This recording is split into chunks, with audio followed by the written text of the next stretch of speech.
Michigan. You're watching Alive and Well. I am Linda Balkema, and today we are at the First Congregational Church on Jefferson in Muskegon, and I am here with Melissa Ferguson from Planned Parenthood. So Melissa, welcome. Thank you. Tell me, what is your position with Planned Parenthood? Yes, I'm an education specialist is my job title. I work here out of the First Congregational Church.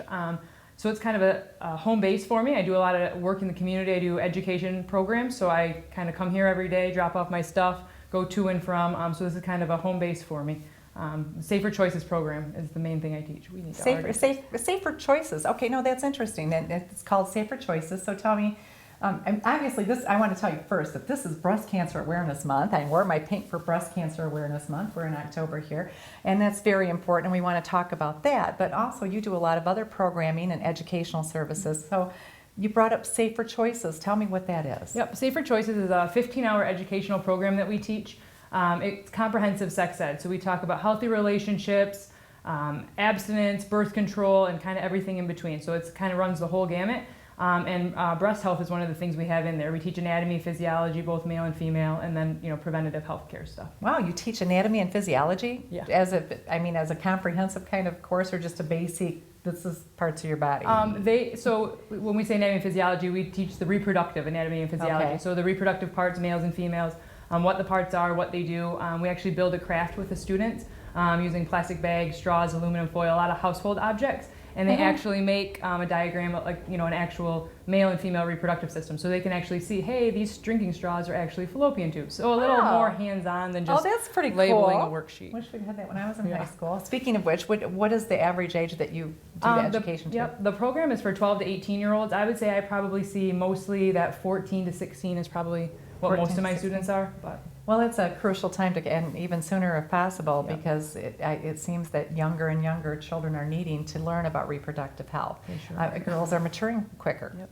And is that also true of boys, or is it mostly just in females? I'd that say we're seeing more, girls menstruating sooner, but I would say the changes in boys overall aren't so great, right. as far as It's getting younger it's and still younger. at the age that we're familiar with, probably 12, 13 Yep. for boys, but I do hear that many young women, young girls, Yeah.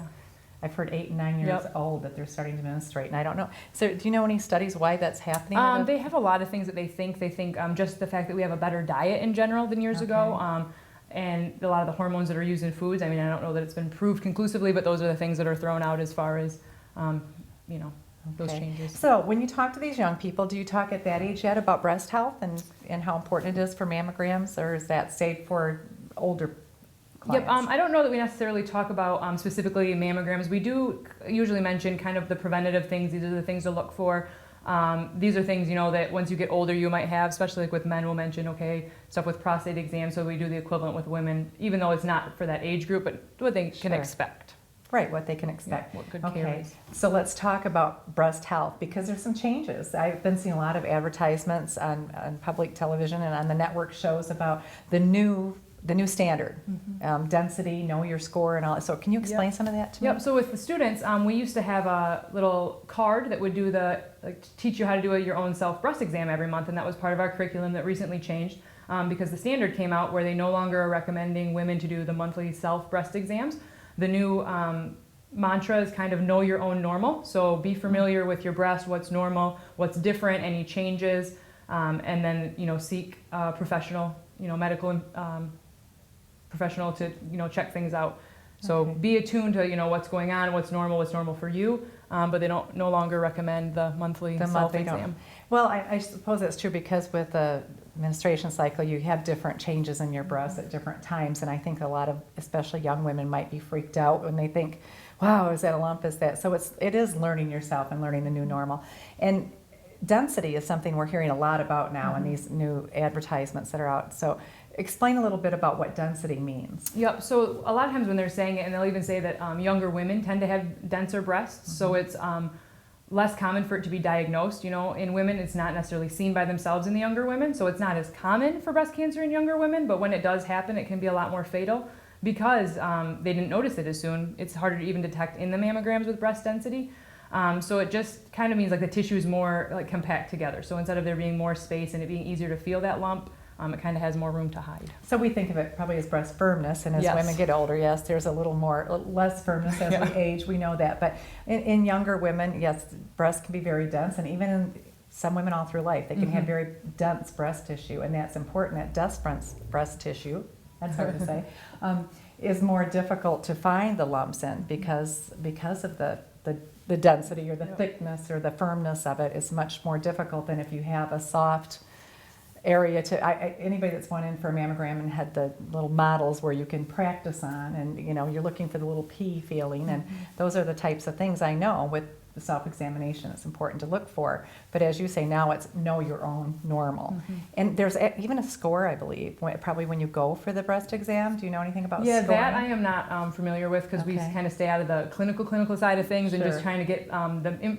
information to the masses out there and let the professionals, you know, be the professionals. So. And again, it's not for young women. It's not a huge concern. 7% is what I read is of all women. So 7% is a very small percent of women that are diagnosed with breast cancer under the age of 40. Most women who discover breast cancer are over the age of 40, but it's still important to know, and it's important to look. And I think most of the people you work with at Planned Parenthood, even at the clinic setting, is patients under 40. Is that correct? Yes. The majority of them. Okay, well, you know, this is good information to know, and so please do your self-exam, not monthly self-exams, but know your own normal, right? That's what we want to say about breast health. Look for any changes, anything that was different than it was in the past. Okay, and so if somebody does have a question or a concern and they're or a fear or they're not sure about what normal is, where could they come to learn about this? Or in Muskegon, you have your local Planned Parenthood, which is located in the health department at 209 East Apple Avenue. And their hours vary season to season, so it's always best to call to get accurate hours.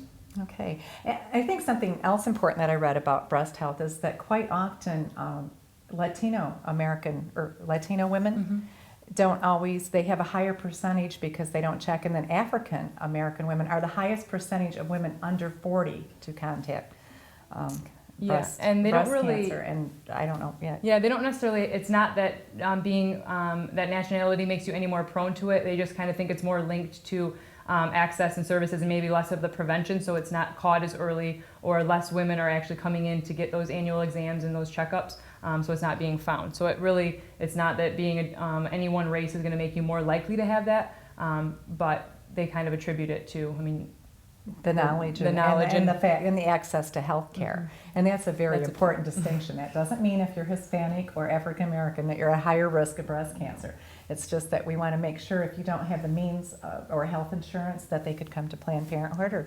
and get that checked, correct? And the breast exam is something that they do with every woman at Planned Parenthood's annual exam. So they would get that breast exam done by a clinician. So if you were a patient there, we offer services to low income, people with no insurance, so great access at Planned Parenthood for women's health.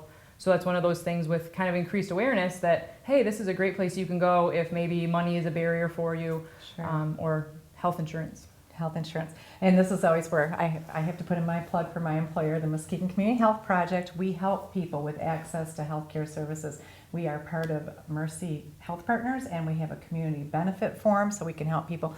Financial assistance, that doesn't mean we help you pay bills, but we do help you pay medical bills if that's an issue. So you can, if you don't have any kind of medical insurance, or if you're underinsured and this is an issue for you, come to us at 565 West Western Avenue, and we will help you apply so you can get those services covered. And I'll bet at Planned Parenthood, do you also have somebody that helps with getting coverage? Yep. Even the office manager will help people with stuff, everything from getting them signed up for Plan First, or figuring out whatever kind of benefits that they can get, as well as they have a sliding scale, and we'll get anybody service that needs it. So. Okay, well that's great. We're going to take just a little break here, and when we come back, we're going to talk about some other services that you offer at Planned Parenthood, and a lot of that education that you're doing with the rise of STDs in Muskegon County. Stay tuned.